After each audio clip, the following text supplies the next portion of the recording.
since a long time. We educate guys to repress their emotions, to be dominant in everything they do, to be the pillar of their family.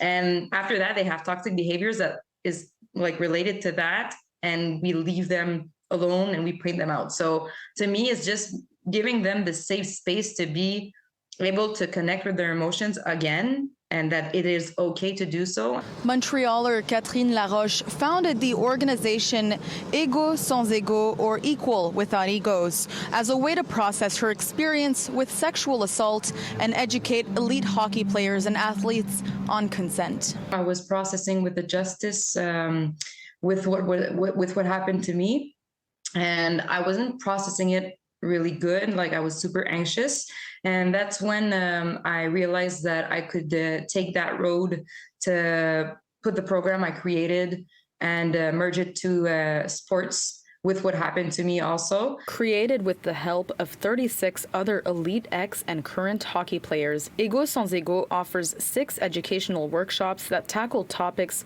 such as how to identify and understand the ego, a group's effect on the ego, consent, addiction, and teaching about humility and adversity, all over the course of 3 days. All of the toxic behaviors, the behaviors that are related to sexual assault, addiction, and stuff like that are mostly related to the ego being on autopilot. So that's why we teach ego at first, because everyone can identify where they are at. Laroche uses her own experience of sexual assault to teach the athletes about some of the organization's core values. I focus on about my story because the in-between isn't normal. And I think that the in-between is where there was lack of education and a bad group effect. In leading these workshops, Catherine Laroche says she noticed a willingness by the players to better themselves and focus on their well-beings. I know, like, when I come in the locker room, for sure, there's always this, like, she coming in, like, doing her feminist and, like, giving us morals and stuff like that. But they see, like, really quickly that I have really a human approach where what I want is their well-being.